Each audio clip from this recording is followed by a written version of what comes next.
Stock war ಜೋರಾಗ್ತಾ ಇದೆ. ಕಾಂಗ್ರೆಸ್ನಲ್ಲಿ ನಾಯಕತ್ವ ಬದಲಾವಣೆ ಇಲ್ಲ ಅನ್ನುವಂತಹ ಹೇಳಿಕೆಯನ್ನ ಯತೀಂದ್ರ ಸಿದ್ದರಾಮಯ್ಯ ಕೊಟ್ಟಿದ್ದಾರೆ. ಕಾಂಗ್ರೆಸ್ನಲ್ಲಿ ಕುರ್ಚಿ ಕಿತ್ತಾಟದ ಬಗ್ಗೆ ಇನ್ನೂ ಕೂಡ ಡೆವಲಪ್ಮೆಂಟ್ಸ್ಗಳು ಆಗ್ತಾನೆ ಇದೆ. ಹೈಕಮಾಂಡ್ ಕ್ಲಿಯರ್ ಆಗಿ ಇದನ್ನೇ ಹೇಳಿದೆ, ನಾಯಕತ್ವ ಬದಲಾವಣೆ ಇಲ್ಲ ಹೀಗಂತ ಸಿಎಂ ಪುತ್ರ ಎಂಎಲ್ಸಿ ಯತೀಂದ್ರ ಸಿದ್ದರಾಮಯ್ಯ ಪುನರ್ ಉಚ್ಚರಿಸಿದ್ದಾರೆ. ನಾಯಕತ್ವ ವಿಚಾರದಲ್ಲಿ ಯಾವುದೇ ಜಗಳ ಇಲ್ಲ, ಲೀಡರ್ಶಿಪ್ ಬದಲಾವಣೆ ಆಗೋದೇ ಇಲ್ಲ, 5 ವರ್ಷ ನಮ್ಮಪ್ಪನೇ ಸಿಎಂ ಆಗಿರ್ತಾರೆ. ಬೆಳಗಾವಿಯಲ್ಲಿ ಪರಿಷತ್ನ ಸದಸ್ಯ ಯತೀಂದ್ರ ಸಿದ್ದರಾಮಯ್ಯ ಹೇಳಿಕೆಯನ್ನ ಕೊಟ್ಟಿದ್ದಾರೆ. ಆಲ್ರೆಡಿ 3-4 ದಿನಗಳ ಹಿಂದೆ ಇದೇ ಹೇಳಿಕೆಯನ್ನ ಕೊಟ್ಟಿದ್ರು, ಈಗ ಮತ್ತದೇ ಹೇಳಿಕೆಯನ್ನ ಪುನರ್ ಉಚ್ಚರಿಸಿದ್ದಾರೆ. ಯತೀಂದ್ರ ಹೇಳಿಕೆಗಿಂತ ಡಿಸಿಎಂ ಡಿಕೆ ಶಿವಕುಮಾರ್ ಕೂಡ ಕೌಂಟರ್ ಕೊಟ್ಟಿದ್ದಾರೆ. ಯತೀಂದ್ರ ಹೇಳಿಕೆಗೆ ಸಿಎಂ ಪ್ರತಿಕ್ರಿಯೆ ಕೊಡ್ಲಿ, ಯತೀಂದ್ರ ಹೇಳೋದು ಬೇಡ, ಸಿಎಂ ಸಿದ್ದರಾಮಯ್ಯ ಅವರು ಅದ್ರ ಬಗ್ಗೆ ಮಾತನಾಡಲಿ ಹೇಗಂತ ಬೆಳಗಾವಿಯಲ್ಲಿ ಡಿಸಿಎಂ ಡಿಕೆ ಶಿವಕುಮಾರ್ ಅವರು ಪ್ರತಿಕ್ರಿಯೆ ಕೊಟ್ಟಿದ್ದಾರೆ.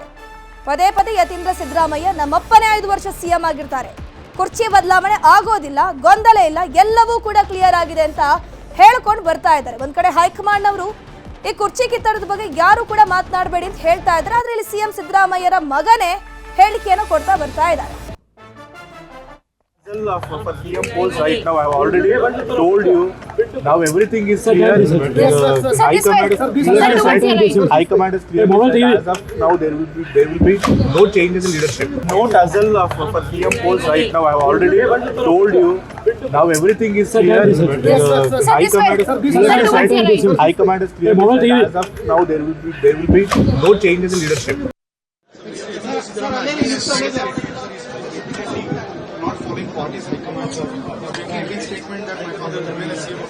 I think CM will reply for him.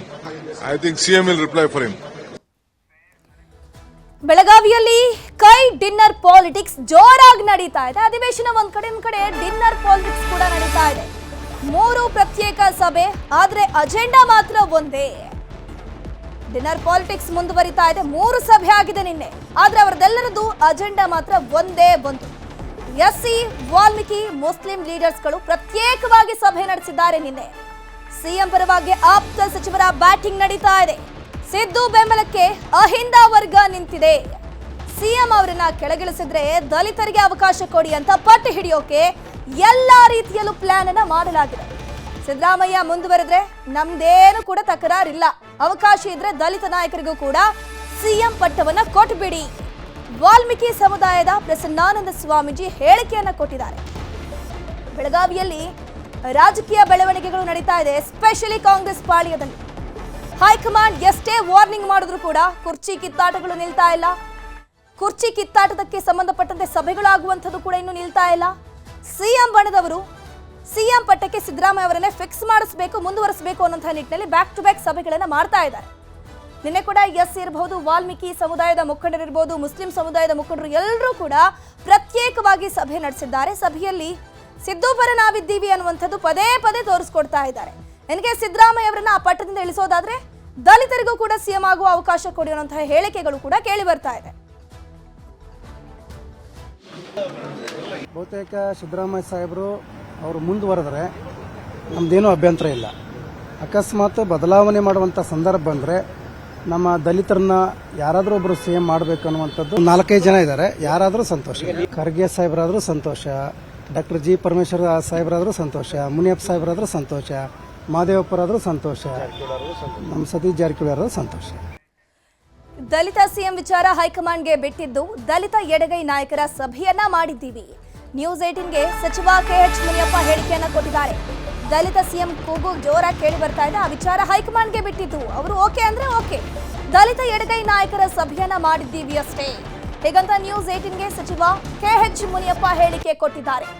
ಆರ್ಥಿಕವಾಗಿ ಶಕ್ತಿ ತುಂಬೋಕೆ ಸಭೆ ಮಾಡಲಾಗಿದೆ ಅಷ್ಟೇ, ಒಳ ಮೀಸಲಾತಿ ಬಗ್ಗೆ ತೀರ್ಮಾನವಾಗಿದೆ ಹೀಗಂತ ನ್ಯೂಸ್ 18ಗೆ ಸಚಿವ ಕೆಎಚ್ ಮುನಿಯಪ್ಪ ಹೇಳಿಕೆಯನ್ನ ಕೊಟ್ಟಿದ್ದಾರೆ. ಕಾಂಗ್ರೆಸ್ ನಾಯಕರ ಡಿನ್ನರ್ ಪಾಲಿಟಿಕ್ಸ್ ಇದೀಗ ರಾಜಧಾನಿ ಬೆಂಗಳೂರಿನಿಂದ ಬೆಳಗಾವಿಗೆ ಶಿಫ್ಟ್ ಆಗಿದೆ. ಅದರಂತೆ ನಿನ್ನೆ ರಾತ್ರಿ ಎಡಗೈ ಸಮುದಾಯದ ದಲಿತ ನಾಯಕರು ಸಭೆಯನ್ನ ಮಾಡಿರುವಂತದ್ದು. ಈ ಒಂದು ಸಭೆಯ ನೇತೃತ್ವವನ್ನು ವಹಿಸಿದಂತ ಕಾಂಗ್ರೆಸ್ ಹಿರಿಯ ನಾಯಕ ಆಹಾರ ಸಚಿವ ಕೆಎಚ್ ಮುನಿಯಪ್ಪ ನಮ್ಮ ಜೊತೆ ಇದ್ದಾರೆ, ಮಾತನಾಡ್ತೀನಿ ಸರ್. ನಿನ್ನೆ ಎಡಗೈ ಸಮುದಾಯದ ನಾಯಕರೆಲ್ಲ ಸಭೆ ಸೇರಿದ್ರು ನಿಮ್ಮ ನೇತೃತ್ವದಲ್ಲಿ, ಏನ್ ಸರ್ ಸಂದೇಶ? ಸಮುದಾಯ ಶೋಷಿತವಾಗಿ ಹಿಂದುಳಿದಿದೆ. ಅದಕ್ಕೆ ಅಭಿವೃದ್ಧಿಗೆ ಸರ್ಕಾರ ಒಳ್ಳೆ ಕಾರ್ಯಕ್ರಮಗಳನ್ನು ಕೊಟ್ಟಿದೆ. ಅವೆಲ್ಲ ಸದುಪಯೋಗ ಮಾಡಿಕೊಂಡು ನಾವು ಕೂಡ ಮುಂದುವರೆದ ಸಮಾಜಗಳ ಜೊತೆಯಲ್ಲಿ ವಿಶ್ವಾಸ ಭಾತೃತ್ವವನ್ನು ಬೆಳೆಸ್ಕೊಂಡು ಮುಂದೆ ಬರಬೇಕು, ವಿದ್ಯಾವಂತರಾಗಬೇಕು, ಆರ್ಥಿಕವಾಗಿ ಸದೃಢ ಆಗಬೇಕು ಅಂಥೇಳಿ ಒಂದು ನಿರ್ಣಯಗಳ ಮಾದಾರ ಮಹಾಸಭಾ ಕಾರ್ಯಕಾರಿ ಸಮಿತಿ ಸಭೆ. ಅದರಲ್ಲಿ ಎಲ್ಲ ಶಾಸಕರು, ಮಾಜಿ ಶಾಸಕರು ಮತ್ತು ತಿಮ್ಮಾಪುರ ಅವರು ನಾವು ಎಲ್ಲ ಒಟ್ಟಿಗೆ ಸೇರಿ ಒಳ ಮೀಸಲಾತಿ ಗೊಂದಲದ ಬಗ್ಗೆ ಏನಾದ್ರು ಚರ್ಚೆ ಆಯ್ತಾ ಸರ್? ಏನ್ ನಿರ್ಣಯ ಕೈಗೊಂಡ್ರಿ ಸರ್? ಒಳ ಮೀಸಲಾತಿ ತೀರ್ಮಾನ ಆಗಿದೆ, ಅದರಲ್ಲಿ ಗೊಂದಲ ಇಲ್ಲ. ನಾವೆಲ್ಲ ಪರಮೇಶ್ವರು, ನಾವು ಮತ್ತು ಮಹದೇವಪ್ಪನವರು, ಪ್ರಿಯಾಂಕ್ ಖರ್ಗೆ, ಶಿವರಾಜ್ ಚಂಗಡಿ ಎಲ್ಲ ಒಟ್ಟಿಗೆ ಸೇರಿ ತೀರ್ಮಾನ ಮಾಡಿದ್ದೀವಿ. ಅದರಲ್ಲಿ ಏನು ಗೊಂದಲ ಇಲ್ಲ. Thank you sir. ಮತ್ತೊಂದು ಕಡೆಯಾಗಿ ದಲಿತ ಸಮುದಾಯಕ್ಕೆ ಈ ಬಾರಿ ಮುಖ್ಯಮಂತ್ರಿ ಸ್ಥಾನ ಕೊಡಬೇಕು ಸಿಎಂ ಬದಲಾವಣೆ ಆದ್ರೆ ಅಂತೇಳಿ ನಿಮ್ಮ ಹೆಸರು ಮುನ್ನೆಲೆಗೆ ಬಂದಿದೆ ಸರ್. ಆ ನಿಟ್ಟಲ್ಲಿ ಏನಾದ್ರು ಧ್ವನಿಗೂಡಿಸಿದ್ರ ಯಾರಾದ್ರು? ಆ ವಿಷಯ ಸದ್ಯಕ್ಕೆ ಹೈಕಮಾಂಡ್ಗೆ ಬಿಟ್ಬಿಡೋಣ. Thank you. Thank you. So ಇದಿಷ್ಟು ಆಹಾರ ಸಚಿವರಾದಂತಹ KH ಮುನಿಯಪ್ಪನವರ ಸ್ಪಷ್ಟ ನುಡಿಗಳು. ಕ್ಯಾಮರಾಮನ್ ಶಿವಪ್ಪ ಜೊತೆ ಹೆಬ್ಬಾಕ ತಿಮ್ಮೇಗೌಡ, ನ್ಯೂಸ್ 18 ಕನ್ನಡ, ಬೆಳಗಾವಿ. ಇದ್ರ ಬಗ್ಗೆ ಹೆಚ್ಚಿನ ಮಾಹಿತಿಯನ್ನು ಕೊಡೋದಕ್ಕೆ ನಮ್ಮ ಪೊಲಿಟಿಕಲ್ ಬ್ಯೂರೋ ಹೆಡ್ ಆಗಿರುವಂತಹ ಚಿದಾನಂದ್ ಪಟೇಲ್ ನೇರ ಸಂಪರ್ಕದಲ್ಲಿ ಜಾಯ್ನ್ ಆಗಿದ್ದಾರೆ. ಚಿದಾನಂದ್ ಪಟೇಲ್ ಸದ್ಯಕ್ಕೆ ಚಳಿಗಾಲದ ಅಧಿವೇಶನದಲ್ಲಿ ಉತ್ತರ ಕರ್ನಾಟಕದ ಭಾಗದ ಸಮಸ್ಯೆಗಳನ್ನು ಚರ್ಚೆ ಮಾಡೋ ಬದಲು ಸದನದ ಹೊರಭಾಗದಲ್ಲಿ ಡಿನ್ನರ್ ಪಾಲಿಟಿಕ್ಸ್ಗಳು ನಡೀತಾ ಇದೆ ಕಾಂಗ್ರೆಸ್ ಪಾಳ್ಯದಲ್ಲಿ. ಸದ್ಯಕ್ಕೆ ಯತೀಂದ್ರ ಸಿದ್ದರಾಮಯ್ಯ ಅವರ ಕುರ್ಚಿ ವಿಚಾರಕ್ಕೆ ಸಂಬಂಧಪಟ್ಟಂತ ಒಂದು ಸ್ಟೇಟ್ಮೆಂಟ್ ಏನಿದೆ, ಅದು ಫುಲ್ ಸ್ಟಾಪ್ ಇಡೋ ಕೆಲಸನ ಅಥವಾ ಉರಿಯೋ ಬೆಂಕಿಗೆ ತುಪ್ಪ ಸುರಿಸೋ ಕೆಲಸ ಆಗ್ತಿದೆಯಾ ಹೇಗೆ ಅಂತ?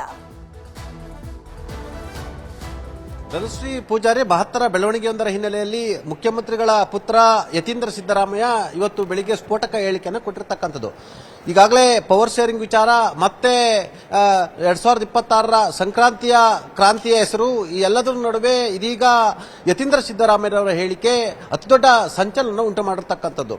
ಎಲ್ಲೊಂದು ಕಡೆ ಯತೀಂದ್ರ ಸಿದ್ದರಾಮಯ್ಯ ಈ ಹೇಳಿಕೆ ಬಹುಶಃ DKC ಬಣದವರಿಗೆ ಉರಿಯೋ ಬೆಕ್ಕಿಗೆ ತುಪ್ಪ ಸುರಿದಂತ ಆಗಿರೋ ಸಂದರ್ಭ ಎದುರಾಗಿರ್ತಕ್ಕಂಥದ್ದು. ಯಾಕಂತ ಹೇಳಿದ್ರೆ ಈಗಾಗಲೇ ಯತೀಂದ್ರ ಸಿದ್ದರಾಮಯ್ಯನವರು ಹೈಕಮಾಂಡ್ ಯಾವುದೇ ಬದಲಾವಣೆಯನ್ನ ಮಾಡ್ತಾ ಇಲ್ಲ, ನಾಯಕತ್ವ ಬದಲಾವಣೆ ಇಲ್ಲ ಅಂತ ಹೈಕಮಾಂಡ್ ಸ್ಪಷ್ಟಪಡಿಸಿದೆ ಅನ್ನೋ ಮುಖಾಂತರ ಒಂದು ದೊಡ್ಡ ಸಂದೇಶವನ್ನು ರವಾನೆ ಮಾಡಿದ್ದಾರೆ. ಇಲ್ಲಿ ಪವರ್ ಶೇರಿಂಗ್ ಅನ್ನೋದು ಇಲ್ಲ ಮತ್ತು ಸಿದ್ದರಾಮಯ್ಯನವರು 5 ವರ್ಷ ಮುಖ್ಯಮಂತ್ರಿ ಆಗಿರ್ತಾರೆ ಅನ್ನೋ ಒಂದು ಸಂದೇಶವನ್ನು ರವಾನೆ ಮಾಡಿರ್ತಕ್ಕಂಥದ್ದು. ಇದಕ್ಕೆ ಪ್ರತಿಯಾಗಿ DK ಶಿವಕುಮಾರ್ ಅವರು ಈ ಸಂಬಂಧಪಟ್ಟಾಗೆ ಮುಖ್ಯಮಂತ್ರಿಗಳೇ ಮಾತಾಡಲಿ ಅನ್ನೋ ಮುಖಾಂತರ ಮುಖ್ಯಮಂತ್ರಿಗಳೇ ಉತ್ತರ ಕೊಡಲಿ ಅನ್ನೋ ಒಂದು ಸಂದೇಶವನ್ನ ಪ್ರತಿ ಸಂದೇಶವನ್ನು ರವಾನೆ ಮಾಡಿರ್ತಕ್ಕಂಥದ್ದು. ಆ ಮುಖಾಂತರ ನಿನ್ನೆ ಪ್ರಮುಖ ಸಮುದಾಯಗಳ ಸಭೆಗಳು ನಡೆದಿರ್ತಕ್ಕಂಥದ್ದು, 5 ಸಮುದಾಯಗಳ ಸಭೆ ನಡೆದಿರ್ತಕ್ಕಂಥದ್ದು. ಒಂದು ಅಲ್ಪಸಂಖ್ಯಾತರ ಶಾಸಕರ ಪರ ನಿವಾಸದಲ್ಲಿ ಅನೇಕ ಅಲ್ಪಸಂಖ್ಯಾತ ಶಾಸಕರ ಜೊತೆ ಮುಖ್ಯಮಂತ್ರಿಗಳು ಡಿನ್ನರ್ ಪಾಲಿಟಿಕ್ಸ್ ಮಾಡಿರ್ತಕ್ಕಂಥದ್ದು. ಇದರ ಬೆನ್ನಲ್ಲೇ ವಾಲ್ಮೀಕಿ ಸಮುದಾಯದ ಸ್ವಾಮೀಜಿಗಳ ಜೊತೆ ಆ ಸಮುದಾಯದ ಶಾಸಕರುಗಳ ಸಭೆಯನ್ನು ನಡೆಸಿರ್ತಕ್ಕಂಥದ್ದು. ಇನ್ನು ದಲಿತ ಸಮುದಾಯದ ಶಾಸಕರ ಜೊತೆ ದಲಿತ ಸ್ವಾಮೀಜಿಗಳು ಸಭೆಯನ್ನು ನಡೆಸಿರ್ತಕ್ಕಂಥದ್ದು. ಅಷ್ಟೂ ಸಭೆಯಲ್ಲಿ ಎಲ್ಲ ಒಂದ್ ಕಡೆ ಸಿದ್ದರಾಮಯ್ಯರು ಮುಂದುವರಿಯಲಿ, ಒಂದು ವೇಳೆ ಸಿದ್ದರಾಮಯ್ಯರು ಮುಂದುವರಿಯದೇ ಇದ್ದರೆ ದಲಿತರಿಗೆ ಮುಖ್ಯಮಂತ್ರಿಗಳ ಅವಕಾಶವನ್ನು ಕೊಡಿ ಅನ್ನೋ ಮುಖಾಂತರ ಪಟ್ಟದ ಆಟಕ್ಕೆ ಇದೀಗ ದಲಿತ ಮುಖ್ಯಮಂತ್ರಿ ಅನ್ನುವ ವಿಚಾರ ಎಂಟ್ರಿ ಕೊಟ್ಟಿರ್ತಕ್ಕಂಥದ್ದು. ಆ ಮುಖಾಂತರ ಇದು ಬಹುಶಃ ಯಾರೆಲ್ಲ ಕುರ್ಚಿಯ ಕನಸು ಕಾಣ್ತಿದ್ರು ಅವರಿಗೆ ಇದೊಂಥರ ನಿದ್ದೆಗೆಡಿಸುವ ಸ್ಟೇಟ್ಮೆಂಟ್ ಅಂತ ಹೇಳ್ತಿರ್ತಕ್ಕಂಥದ್ದು. ನಿನ್ನೆಯಿಂದಲೇ ಅಧಿಕೃತವಾಗಿ ಸಂಕ್ರಾಂತಿ ಕ್ರಾಂತಿ ನೀವು ಮಾಡಿದ್ರೆ ನಾವು ಪ್ರತಿಕ್ರಾಂತಿಗೂ ಸಿದ್ಧರಿದ್ದೀವಿ ಎಂಬ ಸಂದೇಶವನ್ನ ಸ್ಪಷ್ಟವಾಗಿ ರವಾನೆ ಮಾಡಲು ಕಾರಣಕ್ಕಾಗಿ ಹೈಂದ ಸಮುದಾಯದ ಶಾಸಕರುಗಳು ಮತ್ತು ಸ್ವಾಮೀಜಿಗಳು ನಿನ್ನೆ ಸಭೆ ನಡೆಸುವ ಮುಖಾಂತರ ಇದು ನಿಧಾನವಾಗಿ ಇದೀಗ ದೆಹಲಿ ಪೆರೇಡ್ನ ಬಳಿಕ ಇದೀಗ ಹೈಂದ ಸಮುದಾಯದ ಶಾಸಕರು ಕೂಡ ಎಚ್ಚೆತ್ತುಕೊಂಡಿರ್ತಕ್ಕಂಥದ್ದು. ನಾಯಕತ್ವ ವಿಚಾರದಲ್ಲಿ ಮೊದಲ ಹಂತದಲ್ಲಿ ಮುಖ್ಯಮಂತ್ರಿಗಳ ಪರವಾಗಿ ನಿಂತಿರ್ತಕ್ಕಂಥದ್ದು, ಎರಡನೇ ಹಂತದಲ್ಲಿ ದಲಿತ ಸಮುದಾಯದ ಮುಖ್ಯಮಂತ್ರಿಯ ಕೂಗನ್ನು ಎಬ್ಬಿಸಿರ್ತಕ್ಕಂಥದ್ದು. ಆ ಮುಖಾಂತರ ಇದು ಬಹುಶಃ DKC ಮತ್ತು ಅವರ ಆಪ್ತ ಬಣದ ನಿದ್ದೆಯನ್ನು ಗೆಡಿಸುವ ಸಾಧ್ಯತೆ ಇದೆ ಎಂಬ ವಿಶ್ಲೇಷಣೆಗಳು ನಡೀತಿರ್ತಕ್ಕಂಥದ್ದು. ಯಾಕಂತ ಹೇಳಿದ್ರೆ ಮುಖ್ಯಮಂತ್ರಿ ಆಗುವ ಕನಸು ಕಾಣ್ತಿರ್ತಕ್ಕಂಥ DK ಶಿವಕುಮಾರ್ ಅವರಿಗೆ ಇದೀಗ CM ಸಿದ್ದರಾಮಯ್ಯ ಇರ್ತಾರೆ. ಅವರು ಒಂದು ವೇಳೆ ಹೈಕಮಾಂಡ್ ಅವರು ಬೇಡ ಅಂದ್ರೆ ದಲಿತರನ್ನ ಮುಖ್ಯಮಂತ್ರಿ ಮಾಡಿ ಅಂತೇಳಿ ದಲಿತಾಸ್ತ್ರವನ್ನು ಪ್ರಯೋಗ ಮಾಡ್ತಿರ್ತಕ್ಕಂಥದ್ದು. ಬಹುಶಃ ಇದು ಸಂಕ್ರಾಂತಿ ಕ್ರಾಂತಿಯಲ್ಲಿ ಅತಿದೊಡ್ಡ ಕ್ರಾಂತಿಗೂ ಕೂಡ ಇದು ನಾಂದಿ ಆಡುವ ಸಾಧ್ಯತೆಯನ್ನು ಕೂಡ ತಳ್ಳಿ ಹಾಕುವಂತಿಲ್ಲ. ಧನುಶ್ರೀ ಪೂಜಾರಿ, ಥ್ಯಾಂಕ್ ಯು ಚಿದನ ಮಾಹಿತಿಗಾಗಿ. ಬೆಂಗಳೂರಿನಲ್ಲೊಂದು ವಿಚಿತ್ರ ಘಟನೆ ನಡೆದಿದೆ. ಮರದಲ್ಲಿ ನೇತಾಡಿ ಸತ್ತಿದೆ ಬೆಕ್ಕು. ಗಮನಿಸ್ತಾ ಹೋಗ್ಬೋದು, ಬೆಂಗಳೂರಿಗರೇ ಬೆಚ್ಚಿ ಬೀಳಿಸುವಂತಹ ಘಟನೆ, ವಿಚಿತ್ರ ಘಟನೆ ಆಗಿರುವಂತದ್ದು ಬೆಂಗಳೂರಿನಲ್ಲಿ. ಸತ್ತ ಬೆಕ್ಕೊಂದು ಮರದಲ್ಲಿ ನೇತಾಡ್ತಾ ಇದೆ. ಇತ್ತ ನಾಯಿಗೆ ಚೂರಿ ಹಾಕಿ ಭೀಕರವಾಗಿ ಕೊಲೆ ಮಾಡಲಾಗಿದೆ. ಮೂಕ ಪ್ರಾಣಿಗಳನ್ನೇ ಇಲ್ಲಿ ಬಲಿ ಪಡೆಯಲಾಗಿದೆ. ಮರಕ್ಕೆ ಬೆಕ್ಕನ್ನ ಕಟ್ಟಿ ಬಾಯಿಗೆ ಹಲಗೆ ಹೊಡೆದು ವಿಕೃತಿಯನ್ನ ಮೆರೆಯಲಾಗಿದೆ. ವಿಚಿತ್ರವಾಗಿ ಬೆಕ್ಕು ಹಾಗೂ ನಾಯಿಯ ಹತ್ಯೆ ಆಗಿದೆ. ಮರಕ್ಕೆ ಬೆಕ್ಕನ್ನ ಕಟ್ಟಿ ಅದಾದ್ಮೇಲೆ ಅದರ ಬಾಯಿಗೆ ಹಲಗೆಯನ್ನ ಹೊಡೆದು ವಿಕೃತಿ ಮೆರೆದಿದ್ದಾರೆ. ವಿಚಿತ್ರವಾಗಿ ಬೆಕ್ಕು ಮತ್ತು ನಾಯಿಯ ಹತ್ಯೆ. ನಾಯಿಗೆ ಚಾಕುವಿಂದ ಬರ್ಭರವಾಗಿ ಇರಿಯಲಾಗಿದೆ. ಇದಾಗಿರೋದು ಬಾಣಸವಾಡಿಯ ಒಂದು ಜಾಗದಲ್ಲಿ, ಬೆಂಗಳೂರಿನ ಬಾಣಸವಾಡಿಯಲ್ಲಿ ಆಗಿರುವಂತಹ ಘಟನೆ ಇದು. ಸದ್ಯಕ್ಕೆ ಬಾಣಸವಾಡಿಯ ಜನಕ್ಕೆ ಜೀವ ಭಯ ಶುರುವಾಗಿದೆ. ಬಾಣಸವಾಡಿಯ ಪುಟ್ಟಮ್ಮ ಲೇಔಟ್ನಲ್ಲಿ ಘಟನೆ ಆಗಿರುವಂಥದ್ದು. ವಾಮಾಚಾರಕ್ಕೆ ಪ್ರಾಣಿಗಳ ಹತ್ಯೆ ಮಾಡಿರೋ ಶಂಕೆ ವ್ಯಕ್ತವಾಗ್ತಾ ಇದೆ. ಪ್ರಾಣಿಗಳ ಹತ್ಯೆ ಬಗ್ಗೆ ಪೊಲೀಸರು ತನಿಖೆ ನಡೆಸ್ತಾ ಇದ್ದಾರೆ. ವಿಚಿತ್ರವಾಗಿ ಪ್ರಾಣಿಗಳನ್ನ ಹತ್ಯೆ ಮಾಡಲಾಗ್ತಾ ಇದೆ. ಅಕ್ಕಪಕ್ಕದಲ್ಲಿ ಓಡಾಡ್ಕೊಂಡಿದ್ದಂತಹ ಬೀದಿ ನಾಯಿಗಳು ಕೂಡ ದಿಢೀರಂತ ಕಣ್ಮರೆಯಾಗಿದೆ. ಹಾಗಾದ್ರೆ ಯಾಕೆ ಕಣ್ಮರೆಯಾಗಿದೆ? ಘಟನೆಗೆ ಯಾರು ಕಾರಣ? ಪ್ರಾಣಿಗಳನ್ನ ಹೀಗೆ ಸಾಯಿಸಿದವರು ನಮ್ಮನ್ನ ಬಿಡ್ತಾರಾ ಅಂತ ನಿವಾಸಿಗಳು ಅಳಲನ್ನ ತೋಡ್ಕೊಳ್ತಾ ಇದ್ದಾರೆ.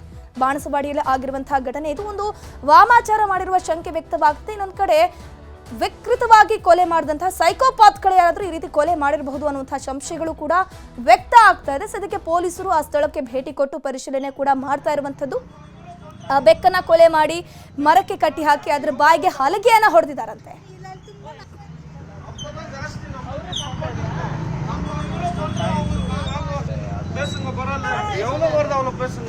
ಎಲ್ಲ ಇಲ್ಲಿ ಜಾಸ್ತಿ ಇತ್ತು ಮೇಡಮ್, ಈ ನಡುವೆ ಕಡಿಮೆ ಆಗಿದೆ. 3 days ಬ್ಯಾಕ್ ಎಲ್ಲ ಸಾಯಿಸಿದ್ದಾರೆ. ಅದಕ್ಕೆ ಚಾಕುನಿಂದ ಮಾಡಿದ್ದಾರೆ. ನೆನ್ನೆ ನೈಟ್ ನೋಡಿದ್ ನಾವು, ಬೇಜಾರಾಗ್ಬಿಟ್ಟು ಕಂಪ್ಲೇಂಟ್ ಕೊಡಕ್ಕೆ ಹೋಗಿದ್ವಿ. ನೆನ್ನೆ ಕಂಪ್ಲೇಂಟ್ ತಗೊಂಡು ಏನೋ ಗೊತ್ತಿಲ್ಲ, ಆಚೆಯಿಂದ ನಾವು ಬಂದಿದ್ವಿ. ಎಲ್ಲ ಇಲ್ಲಿ ಜಾಸ್ತಿ ಇತ್ತು ಮೇಡಮ್, ಈ ನಡುವೆ ಕಡಿಮೆ ಆಗಿದೆ. 3 days ಬ್ಯಾಕ್ ಎಲ್ಲ ಸಾಯಿಸಿದ್ದಾರೆ. ಅದಕ್ಕೆ ಚಾಕುನಿಂದ ಮಾಡಿದ್ದಾರೆ. ನೆನ್ನೆ ನೈಟ್ ನೋಡಿದ್ ನಾವು, ಬೇಜಾರಾಗ್ಬಿಟ್ಟು ಕಂಪ್ಲೇಂಟ್ ಕೊಡಕ್ಕೆ ಹೋಗಿ ಮಾಡ್ತಾರೆ. ಕುಡ್ಕೊಂಡು ಇಲ್ಲಿ ಬೋದೆ 12 ಗಂಟೆ ಆದ್ರೆ ಇಲ್ಲಿ ಜನಗಳು ಬರ್ತಾರೆ. ತುಂಬಾ ಕಷ್ಟ. ಇಲ್ಲಿ ಆ ನಾಯಿಗಳು ಏನ್ ಪಾಪ ಮಾಡ್ತು, ಅವ್ರನ್ನ ಸಾಯಿಸಿದ್ದಾರೆ. ಈ ತರ ಸಾಕಿದೀನಿ, ಮನೇಲಿದೆ. ಬಟ್ ಇದು ಹೊರಗಡೆ ಇರೋ ನಾಯಿ. ಎಲ್ಲಾ ನಾಯಿ ಒಂದೇ ತಾನೆ. ಇದೇ ತರ ಮನುಷ್ಯರಿಗಾದ್ರೆ ಸುಮ್ಗಿರ್ತಾರ? ಎಷ್ಟು ನಾಯಿಗಳು ಆ ತರ ಮಾಡಿದ್ರೆ ನಾಯಿಗಳು ಅದ್ ಬಾಯ್ದ ಜೀವ ಅದೇನ್ ಮಾಡುತ್ತೆ ಹೇಳಿ. ಹೊತ್ತು ಮಾಡೋದು ನಮ್ಗೇನ್ ಗೊತ್ತಾಗುತ್ತೆ? ಅದ್ರ 12 ಗಂಟೆಗೆ ನಾವು ಬಂದಾಗ ಇಲ್ಲಿ ಎಲ್ಲಾರು ಕುತ್ಕೊಂಡು ಗಂಜಾ ಹೊಡಿತಾ ಇದ್ರು, ನಾವು ನೋಡಿದೀವಿ. ಮೇಡಮ್ ಅಂತ ಫೋನ್ ಮಾಡಿದ್ರು, ವಿಡಿಯೋಸ್ ಎಲ್ಲ ಕಳಿಸಿದ್ರು. ಸೊ ಇಮಿಡಿಯೇಟ್ ಆಗಿ ಆ ವಿಡಿಯೋ ನೋಡ್ಬಿಟ್ಟೆ ನಮಗೆ ಆಕ್ಚುಲಿ ಅಷ್ಟು ತಲೆ ಬಿಸಿ ಆಗ್ಬಿಟ್ಟಿದೆ. ಅಂದ್ರೆ ಇಂಥದೂ ಕ್ರೂಯಲ್ಟಿ ಆನಿಮಲ್ಸ್ಗೆ ಇದೆ ಅಂತ ನಮ್ಗೆ ಗೊತ್ತಿರ್ಲಿಲ್ಲ. ಸರಿ, ನಾವು ನೋಡ್ತೀವಿ ಕೋಲಾನಲ್ಲಿ ಹೊಡಿಯೋದು, ಇದ್ರಲ್ಲಿ ಹೊಡಿಯೋದಲ್ಲ, ಇಂಥದ್ದು ಕಟ್ಬಿಟ್ಟು ಸಾಯಿಸಿರೋದು ನಾವು ಫಸ್ಟ್ ಟೈಮ್ ನೋಡ್ತಾ ಇರೋದು. ಪ್ಲಸ್ ಈಗ ನಾವು ನಿನ್ನೆ ರಾತ್ರಿ ಬಂದ್ಬಿಟ್ಟು ಬಾಣಸವಾಡಿ ಪೊಲೀಸ್ ಸ್ಟೇಷನ್ ಲಿಮಿಟ್ಸ್ನಲ್ಲಿ ಕಂಪ್ಲೇಂಟನ್ನು ರೇಸ್ ಮಾಡಿದ್ದೀವಿ. ಪೊಲೀಸ್ ಸಾಹೇಬ್ರು SI ಸರ್ ಹೇಳಿದ್ದಾರೆ ಇನ್ವೆಸ್ಟಿಗೇಷನ್ ಮಾಡ್ತಾರಂತ. ಬಟ್ ಇದಕ್ಕೆ ಮುಂಚೆನೂ ಒಂದು ಆಲ್ಮೋಸ್ಟ್ 1 month ಬ್ಯಾಕ್ ಒಂದು ಕೆಲವರು 5-6 ಬೆಕ್ಕುಗಳಿಗೆ ಪೀಸ್ ಮಾಡಿದ್ದಾರೆ. ಅದು ವಿಡಿಯೋನು ಎಲ್ಲ ಬಂದಿದೆ ನಮಗೆ. ನಿನ್ನೆ ನನಗೆ ಹೇಳಿದ್ರು ನೇಬರ್ಸ್ ನನ್ನ ಕಾಂಟ್ಯಾಕ್ಟ್ ಮಾಡಿ ಈ ತರ ಆಗಿದೆ ಅಂತ. ಇದು ನಾನು ಇಲ್ಲಿ ಫೀಡ್ ಮಾಡ್ತಾ ಇರ್ತೀನಿ, ನನ್ನ ಮನೆ ಸ್ವಲ್ಪ ಇಲ್ಲೇ. ಸೊ ಫೀಡ್ ಮಾಡ್ತೀನಿ ಡಾಗ್ಸ್ಗೆ. ತುಂಬಾ ಇತ್ತು, ನಾನು ಕೌಂಟ್ ಮಾಡುವಾಗ ಒಂದು 15 ಡಾಗ್ಸ್ ಆ ತರ ಇತ್ತು. ಒಂದೊಂದಾಗಿ ತೀರ್ ಹೋಗ್ತಾ ಇದೆ. ಅದು ಹೆಂಗೋ ಯಾರಂತ ಏನೋ ಗೊತ್ತಿಲ್ಲ. ಸೊ ನಿನ್ನೆ ಬಂದು ಚೆಕ್ ಆಗಿದ್ರೆ ಈ ತರ ಆಗ್ತಾ ಇದೆ. ಸೊ ನಾವು ಕಂಪ್ಲೇಂಟ್ ಕೊಟ್ಟಿದ್ದೀವಿ. ಪೊಲೀಸ್ ಏನ್ ಮಾಡ್ಬೇಕು, ಅವರು ನಮ್ಗೆ ನೋಟಿಸ್ ಬಂದಿರೋದು ಇದು ಫಸ್ಟ್ ಟೈಮು. ಫಸ್ಟ್ ಅಂದ್ರೆ 2 ಸೇರಿ, ಬಟ್ ಬೆಕ್ಕುಗಳೆಲ್ಲ ಅಲ್ಲಲ್ಲೆಲ್ಲ ಸೆತ್ತೋಗಿರುತ್ತೆ. ಇದ್ರ ಬಗ್ಗೆ ಹೆಚ್ಚಿನ ಮಾಹಿತಿ ಕೊಡ್ತಾರೆ ನಮ್ಮ ಪ್ರತಿನಿಧಿ ಪ್ರಗತಿ ಶೆಟ್ಟಿ. ದೂರವಾಣಿ ಸಂಪರ್ಕದಲ್ಲಿ ಜಾಯ್ನ್ ಆಗಿದ್ದಾರೆ. ಪ್ರಗತಿ, ಸದ್ಯಕ್ಕೆ ಈ ಒಂದು ಕೊಲೆ ಏನಿದೆ, ವಿಕೃತವಾಗಿ ಹೀನವಾಗಿ ಕೊಲೆ ಮಾಡಿದಾರೆ ಅಲ್ಲಿ ಪ್ರಾಣಿಗಳನ್ನ, ಸದ್ಯಕ್ಕೆ ಇದು ವಾಮಾಚಾರಕ್ಕೆ ಕೊಲೆ ಮಾಡಿರೋದು ಅಥವಾ ಯಾರಾದ್ರೂ ಸೈಕೋ ಕಿಲ್ಲರ್ಸ್ಗಳು ಮಾಡಿರುವಂತಹ ಕೆಲಸನ ಹೇಗೆ ಅಂತ? ಧನುಶ್ರೀ, ಸದ್ಯ ಇದೇ ಒಂದು ಆತಂಕ, ಇದೇ ಒಂದು ಪ್ರಶ್ನೆ ಅಲ್ಲಿನ ಸ್ಥಳೀಯ ಜನರಲ್ಲಿ ಕಾಡ್ತಾ ಇರುವಂತಹದ್ದು. ಅಂದ್ರೆ ಬಾಣಸವಾಡಿಯ ಪುಟ್ಟಮ್ಮ ಲೇಔಟ್ ನಲ್ಲಿ ಕಳೆದ 1 ವಾರದಿಂದಲೂ ಕೂಡ ನಿರಂತರವಾಗಿ ನಡೀತಾ ಇರುವಂತಹ ಒಂದು ಕೃತ್ಯ ಇದು. ಅಂದ್ರೆ ಬೆಕ್ಕನ್ನ ಮರಕ್ಕೆ ಕಟ್ಟಾಕಿರೋದ್ರ ಜೊತೆಗೆ ಅದರ ಬಾಯಿಗೆ ಹಲಗೆ ಹೊಡೆದು ಮೊಳೆಯನ್ನೆಲ್ಲ ಹೊಡೆದು ವಿಕೃತವಾಗಿ ಸಾಯಿಸಿರೋದು, ಜೊತೆಗೆ ಬೆಕ್ಕುಗಳನ್ನ ಕಟ್ ಮಾಡಿರೋದು, ನಾಯಿಗಳನ್ನ ಸಾಯಿಸಿರೋದು, ನಾಯಿಗಳಿಗೆ ಚೂರಿ ಹಾಕಿರೋದು, ಇದೆಲ್ಲ ಕಾಮನ್ ಆದಂತಹ ಮನುಷ್ಯ ಮಾಡುವಂತಹ ಕೆಲಸ ಅಲ್ವೇ ಅಲ್ಲ. ಸೊ ಸ್ಥಳೀಯರಲ್ಲಿ ಏನ್ ಆತಂಕ ಅಂತ ಹೇಳಿದ್ರೆ, ಸಂಜೆ ಆಗ್ತಾ ಇದ್ದಂಗೆ ಅಲ್ಲಿ ಮಕ್ಕಳು ಆಟ ಆಡ್ತಾ ಇರ್ತವೆ. ಅಲ್ಲಿ ಸಿಕ್ಕಾಪಟ್ಟೆ ಜನ ಇರುವಂತಹ ಏರಿಯಾ, ಪ್ರಮುಖವಾದಂತಹ ಅಂದ್ರೆ ಏನೋ ಯಾವ್ದೋ ಗಲ್ಲಿಯಲ್ಲಿ ನಡೆದಿದೆ ಅಂತ ಹೇಳಕ್ಕಾಗಲ್ಲ, ಜನರು ಓಡಾಡುವಂತಹ ಸಿಕ್ಕಾಪಟ್ಟೆ ಮನೆಗಳಿರುವಂತಹ ಏರಿಯಾ. ಸೊ ಸಂಜೆ ಆದ್ರೂ ಮಕ್ಕಳು ಆಟ ಆಡ್ತಾ ಇರ್ತಾರೆ. ಬೆಳಿಗ್ಗೆ ಹೊತ್ತಲ್ಲಿ ಜನರು ವಾಕಿಂಗ್ ಹೋಗ್ತಾರೆ, ಸಂಜೆ ಟೈಮಲ್ಲಿ ಹಿರಿಯರು ವಾಕಿಂಗ್ ಹೋಗ್ತಾರೆ. ಅವರೆಲ್ಲ ಹೋಗುವಂತಹ ಸಂದರ್ಭದಲ್ಲಿ ಯಾರಾದ್ರೂ ದುರುದ್ದೇಶವಾಗಿ, ಅಂದ್ರೆ ಈ ಸೈಕೋಪಾತ್ಗಳೆಲ್ಲ ಇರ್ತಾರಲ್ಲ, ಅಂತವ್ರು ಯಾರಾದ್ರೂ ಬೇಕಂತಲೇ ಮಾಡಿದ್ರೆ, ಈ ಮನುಷ್ಯರ ಮೇಲೂ ಇದೇ ರೀತಿಯಾಗಿ ಅವ್ರು ಅಟ್ಯಾಕ್ ಮಾಡೋಕ್ ಬಂದ್ರೆ, ಅಂದ್ರೆ 15 ಬೀದಿ ನಾಯಿಗಳಿತ್ತು ಆ ರಸ್ತೆಯಲ್ಲಿ, ಅಷ್ಟೂ ಬೀದಿ ನಾಯಿಗಳು ಖಾಲಿಯಾಗಿ ಕೇವಲ 2 ನಾಯಿಗಳು ಉಳ್ಕೊಂಡ್ಬಿಟ್ಟಿದೆ. ಅಷ್ಟು ನಾಯಿಗಳನ್ನ ಅವ್ರು ಸಾಯಿಸಿದ್ದಾರೆ ಅನ್ನೋದು ಅಲ್ಲಿರುವಂತಹ ಸ್ಥಳೀಯರ ಆರೋಪ. ಜೊತೆಗೆ ಅವರೆಲ್ಲರೂ ಕೂಡ ಫೀಡ್ ಮಾಡ್ತಾ ಇದ್ರು, ಆ ನಾಯಿಗಳಿಗೆ ಊಟ ಆಗ್ತಾ ಇದ್ರು. ಆ ನಾಯಿಗಳೆಲ್ಲವೂ ಕೂಡ ಸತ್ತು ಹೋಗಿದೆ. 2 ನಾಯಿ ಉಳ್ಕೊಂಡಿದೆ. ಆ ನಾಯಿಯನ್ನು ಯಾವಾಗ ಸಾಯಿಸ್ತಾರೋ ಗೊತ್ತಿಲ್ಲ.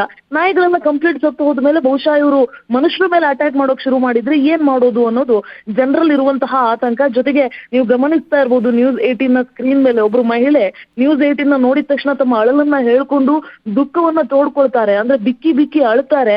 ಈ ರೀತಿಯಾಗಿ ಆಗ್ತಾ ಇದೆ, ನಾನೇ ಖುದ್ದಾಗಿ ನಾಯಿಗಳಿಗೆ ಫೀಡ್ ಮಾಡ್ತಾ ಇದ್ದೆ, ಎಲ್ಲ ನಾಯಿಗಳನ್ನು ಸಾಯಿಸ್ಬಿಟ್ಟಿದ್ದಾರೆ, ಮುಂದೆ ನಮ್ಮ ಮನೆ ಮಕ್ಕಳಿದಾವೆ, ಚಿಕ್ಕ ಮಕ್ಕಳನ್ನ ಸಾಯಿಸ್ಬಿಟ್ರೆ ಏನ್ ಮಾಡೋದು ಅನ್ನುವಂತಹ ಆತಂಕವನ್ನ ವ್ಯಕ್ತಪಡಿಸ್ತಾ ಇದ್ದಾರೆ. ಇದು ಖಂಡಿತ ಬ್ಲಾಕ್ ಮ್ಯಾಜಿಕ್ಗೋಸ್ಕರ ಮಾಡಿದಾರಾ ಅಥವಾ ಮಾದಕ ಈ ವ್ಯಸನಿಗಳೆಲ್ಲ ಇರ್ತಾರಲ್ಲ ಸಂಜೆ ಟೈಮೆಲ್ಲ ಬಂದ್ಬಿಟ್ಟು ಕುಡ್ಕೊಂಡು ನಾವು ತುಂಬಾ ಜನರು ನೋಡಿದೀವಿ ಈ ರೀತಿಯ ಕುಡ್ಕೊಂಡು ಕೂತಿರೋರ್ನ ಅವ್ರು ಮಾಡಿದಾರಾ ಅಥವಾ ಬೇರೆ ಯಾರಾದ್ರೂ ಬೀದಿ ನಾಯಿಗಳನ್ನ ಕಂಡ್ರೆ ಆಗದೆ ಇರುವಂತಹ ಒಂದಷ್ಟು ಗ್ಯಾಂಗ್ ಇದೆಯಲ್ಲ ಅವ್ರು ಬಂದು ಈ ರೀತಿಯ ಘಟನೆ ಮಾಡಿದಾರಾ? ಇದು ಯಾವ್ದು ಕೂಡ ನಮಗೆ ಗೊತ್ತಿಲ್ಲ. ಇದನ್ನ ಪೊಲೀಸರು ತನಿಖೆ ಮಾಡ್ಬೇಕು. ತನಿಖೆಯ ಬಳಿಕ ನಮಗೆ ಈ ಒಂದು ಪ್ರಾಬ್ಲಮ್ ಇಂದ ಸೊಲ್ಯೂಷನ್ ಕೊಡಬೇಕು ಅಂತ ಆಗ್ರಹಿಸಿರುವಂತಹದ್ದು. ಜೊತೆಗೆ ಅಲ್ಲಿ ಚಿಕ್ಕ ಮಕ್ಕಳಿಂದ ಹಿಡಿದು ದೊಡ್ಡವರವರೆಗೂ ಕೂಡ ಪ್ರತಿಯೊಬ್ರು ಕೂಡ ಅಲ್ಲಿ ನೀವು ಮಾತಾಡಿಸ್ತಾ ಹೋದ್ರೆ ದುಃಖವನ್ನ ತೋಡ್ಕೊಳ್ತಾ ಇದ್ದಾರೆ, ಜೊತೆಗೆ ಆತಂಕವನ್ನ ವ್ಯಕ್ತಪಡಿಸ್ತಾ ಇದ್ದಾರೆ. ಈ ರೀತಿಯ ಘಟನೆಗಳಿಗೆ ಬ್ರೇಕ್ ಹಾಕಬೇಕು ಅಂತ ಆಕ್ರೋಶವನ್ನ ವ್ಯಕ್ತಪಡಿಸ್ತಾ ಇರುವಂತಹದ್ದು. ಧನುಶ್ರೀ, ಥ್ಯಾಂಕ್ ಯು ಪ್ರಗತಿ ಶೆಟ್ಟಿ ತಮ್ಮೆಲ್ಲ. ಜೈಲಲ್ಲಿರೋ ನಟ ದರ್ಶನ್ಗೆ ಟಿವಿ ಕೊಟ್ಟಿದ್ದಷ್ಟೇ ಭಾಗ್ಯ.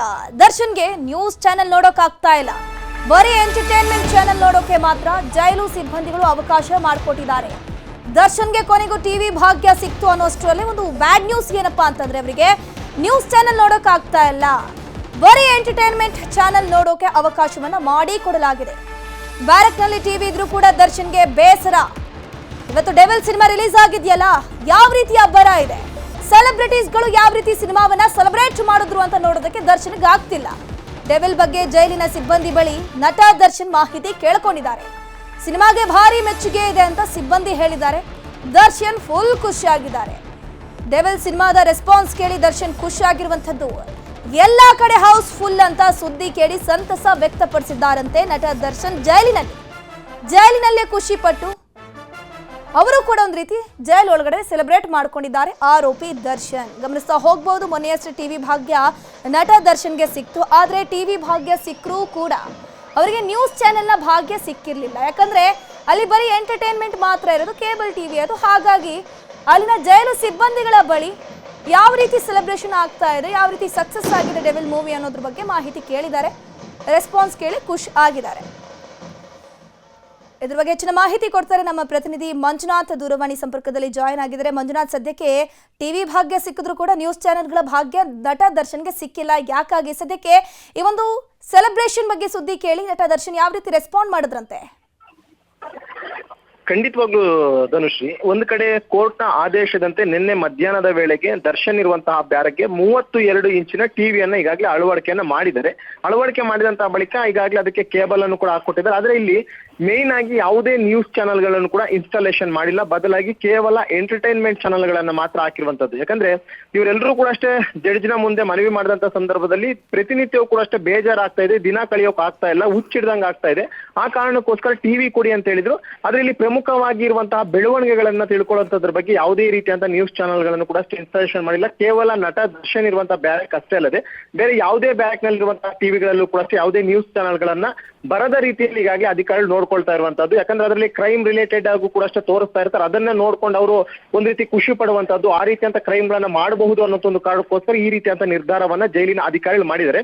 ಮತ್ತೊಂದ್ ಕಡೆ ಸ್ಪೆಸಿಫಿಕ್ ಆಗಿ ಈ ಒಂದು ನಟ ದರ್ಶನ್ ಬ್ಯಾರಕ್ ನ ಬಗ್ಗೆ ನೋಡುವಂತದ್ದಾದ್ರೆ ಬೆಳಿಗ್ಗೆಯಿಂದಲೂ ಕೂಡ ಅಷ್ಟೇ ಅಭಿಮಾನಿಗಳಿಗೆ ಡೆವಿಲ್ ನ ದರ್ಶನ ಆಯ್ತು. ಆದ್ರೆ ಇವತ್ತು ಅಭಿಮಾನಿಗಳ ದರ್ಶನ ಡೆವಿಲ್ಗೆ ಆಗಿಲ್ಲ ಅಂತ ಹೇಳ್ಬೋದು. ಬೆಳಿಗ್ಗೆ ಎದ್ದಿದ ತಕ್ಷಣದಿಂದಲೂ ಕೂಡ ಅಷ್ಟೇ ನಟ ದರ್ಶನ್ 5 ಗಂಟೆಗೆ ಎದ್ದೊಳ್ತಾರೆ, 6:15 ಇರುವಂತ ಶೋ ಬಗ್ಗೆ ಟಿವಿ ಹಾಕ್ತಾರೆ, ಅಲ್ಲಿ ಯಾವುದೇ ಚಾನಲ್ ಬರೋದಿಲ್ಲ. ಇಮಿಡಿಯೇಟ್ ಆಗಿ ಅಲ್ಲಿ ಬ್ಯಾರಕ್ ನ ಬಳಿ ಇದ್ದಂತ ಸಿಬ್ಬಂದಿ ಅವ್ರನ್ನ ಕೇಳ್ತಾರೆ, ಯಾವುದೇ ನ್ಯೂಸ್ ಚಾನಲ್ ಬರ್ತಿಲ್ವಲ್ಲ, ಹೇಗೆ ನನ್ ಇವತ್ತು ಮೂವಿ ರಿಲೀಸ್ ಅದನ್ನ ನೋಡ್ಬೇಕು, ಅಪ್ಡೇಟ್ ತಿಳ್ಕೊಳ್ಬೇಕು ಅಂತ ಕಾತರದಿಂದ ಅವರು ಕೂಡ ಅಷ್ಟೇ ಕೇಳ್ತಾರೆ. ಆದ್ರೆ ಸಿಬ್ಬಂದಿ ಅವರು ಹೇಳ್ತಾರೆ, ಇಲ್ಲ ಅಧಿಕಾರಿಗಳ ಒಂದು ಆರ್ಡರ್ ಇದೆ, ಯಾವುದೇ ನ್ಯೂಸ್ ಚಾನಲ್ಗಳು ಕೂಡ ಅಷ್ಟೇ ಹಾಕದ ರೀತಿಯಲ್ಲಿ ಅಂತ ಹೇಳ್ತಾರೆ.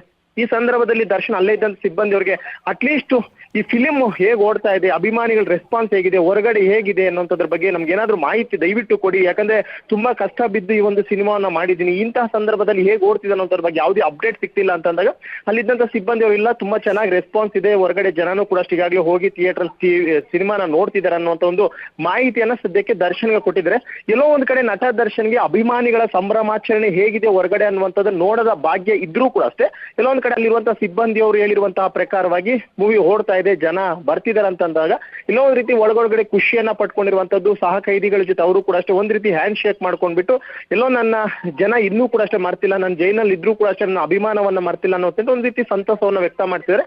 ಜೊತೆಗೆ ಅವರು ಊಟಕ್ಕೆ ಹೋದಂತ ಸಂದರ್ಭದಲ್ಲಾಗಿರ್ಬೋದು ಅಥವಾ ಹೊರಗಡೆ ವಾಕ್ ಮಾಡುವಂತ ಸಂದರ್ಭದಲ್ಲೂ ಕೂಡ ಅಷ್ಟೇ ಇವತ್ತು ಬೆಳಿಗ್ಗೆ ಅಲ್ಲಿರುವಂತಹ ಸಹ ಕೈದಿಗಳು ಮತ್ತೆ ಪರಪ್ನ ಅಗ್ರದಲ್ಲಿರುವಂತಹ ಬೇರೆ ಇನ್ನಿತರ ಕೈದಿಗಳು ಕೂಡ ಅಷ್ಟೇ ನಟ ದರ್ಶನ್ಗೆ ವಿಶ್ ಮಾಡುವಂತ ಕೆಲಸವನ್ನು ಕೂಡ ಈಗಾಗಲೇ ಮಾಡಿದ್ರು ಅನ್ನೋದ್ರ ಬಗ್ಗೆ ಮಾಹಿತಿ ಸಿಕ್ಕಿದೆ. ಜೊತೆಗೆ ಎಂದಿನ ನಟ ದರ್ಶನ್ ಬೆಳಿಗ್ಗೆ ಎದ್ದು ದೇವರ ಮೋರೆ ಹೋಗ್ಬಿಟ್ಟು ದೇವ್ರ ಮುಂದೆ ಅಂದ್ರೆ ಅವ್ರ ಬ್ಯಾರಕ್ ನಲ್ಲಿ ಒಂದು ಫೋಟೋ ಇಟ್ಕೊಂಡಿದ್ರೆ ಒಂದು ಫೋಟೋಗೂ ಕೂಡ ಅಷ್ಟೇ ಕೈ ಮುದ್ಕೊಂಡು ಇವತ್ತು ಫಿಲಿಂ ಸಕ್ಸಸ್ ಆಗ್ಲಿ ಅನ್ನುವಂತ ಒಂದು ಸಣ್ಣ ಒಂದು ಧ್ಯಾನವನ್ನು ಕೂಡ ಮಾಡಿದ್ದಾರೆ ಅನ್ನೋದ್ರ ಬಗ್ಗೆ ಮಾಹಿತಿ. ಒಟ್ಟಿನಲ್ಲಿ ನಟ ದರ್ಶನ್ಗೆ ಟಿವಿ ಕೊಟ್ಟರು ಕೂಡ ಅಷ್ಟೇ ಯಾವುದೇ ನ್ಯೂಸ್ ಚಾನೆಲ್ಗಳನ್ನು ನೋಡದ ರೀತಿಯಲ್ಲಿ ಈಗಾಗಲೇ ಎಲ್ಲಾ ರೀತಿಯಂತ ಸಿದ್ಧತೆಗಳನ್ನ ಅಲ್ಲಿನ ಜೈಲಿನ ಅಧಿಕಾರಿಗಳು ಮಾಡಿರುವಂತಹದ್ದು. ಥ್ಯಾಂಕ್ ಯು ಮಂಜುನಾಥ್ ತಮ್ಮೆಲ್ಲ ಮಾಹಿತಿಗಾಗಿ. ಶಿವಮೊಗ್ಗದಲ್ಲಿ ದರ್ಶನ್ ಅಭಿಮಾನಿಯ ಸಾವಾಗಿದೆ. ರಾಜಹಂಸ ಬಸ್ ಡಿಕ್ಕಿಯಾಗಿ ಯುವಕ ಸಾವನ್ನಪ್ಪಿರುವಂಥದ್ದು. ಶಿವಮೊಗ್ಗ ಜಿಲ್ಲೆಯ ರಂಜದ ಕಟ್ಟೆ ಬಳಿ ಅಪಘಾತ ಆಗಿದೆ. ನೋಡಿ, ಗಮನಿಸ್ತಾ ಹೋಗ್ಬೋದು. ದರ್ಶನ್ ಅವರ ಸಿನಿಮಾವನ್ನ ಸೆಲೆಬ್ರೇಟ್ ಮಾಡುವಂಥದ್ದು ದರ್ಶನ್ ಸೆಲೆಬ್ರಿಟೀಸ್. ಅದರಲ್ಲಿ ಪ್ರಮುಖವಾಗಿ ಶಿವಮೊಗ್ಗದಲ್ಲಿ ಯುವಕನ ಸಾವಾಗಿದೆ. ಶಿವಮೊಗ್ಗ ಜಿಲ್ಲೆಯ ರಂಜದ ಕಟ್ಟೆ ಬಳಿ ಅಪಘಾತ ಆಗಿರುವಂಥದ್ದು. ಮೆನುಗುಂದ ಗ್ರಾಮದ 26 ವರ್ಷದ ಪುನೀತ್ ಮೃತ ಯುವಕ ಡೆವಿಲ್ ಸಂಭ್ರಮಾಚರಣೆ ಮುಗಿಸಿ ವಾಪಸ್ ಬರುವಾಗ ಅಪಘಾತ ಆಗಿದೆ. ತೀರ್ಥಹಳ್ಳಿಯಿಂದ ಬರುವಾಗ ಪುನೀತ್ ದುರ್ಮರಣ. ಬಸ್ ಮತ್ತೆ ಬೈಕ್ ನಡುವೆ ಮುಖಾಮುಖಿ ಡಿಕ್ಕಿಯಾಗಿದೆ. ತೀರ್ಥಹಳ್ಳಿಯ ವಿನಾಯಕ ಚಿತ್ರಮಂದಿರದಲ್ಲಿ ಡೆವಿಲ್ ಸಿನಿಮಾದ ಸಂಭ್ರಮಾಚರಣೆ ಇತ್ತು. ಸಂಭ್ರಮಾಚರಣೆ ಮುಗಿಸಿ ತಮ್ಮ ಮನೆಗೆ ಬೈಕ್ನಲ್ಲಿ ವಾಪಸ್ ಬರ್ತಾ ಇರುವಂತಹ ವೇಳೆ ಅಪಘಾತವಾಗಿ ಸಾವಾಗಿರುವಂಥದ್ದು. 26 ವರ್ಷದ ಪುನೀತ್ ಸಾವನ್ನಪ್ಪಿದ್ದಾರೆ. ಇವತ್ತು ಫಸ್ಟ್ ಶೋ ನೋಡಬೇಕು ದರ್ಶನ್ ಅವರ ಮೂವಿಯನ್ನ ಸೂಪರ್ ಹಿಟ್ ಮಾಡಬೇಕು ಅಂತ ಎಲ್ಲರೂ ಆಸೆಯಿಂದ ಸಿನಿಮಾ ಥಿಯೇಟರ್ನತ್ತ ಹೋಗ್ತಿದ್ರು. ಆ ಸಂದರ್ಭದಲ್ಲಿ ವಾಪಸ್ ಬರುವಂತಹ ಸಂದರ್ಭದಲ್ಲಿ ಪುನೀತ್ ಸಾವನ್ನಪ್ಪಿದ್ದಾರೆ.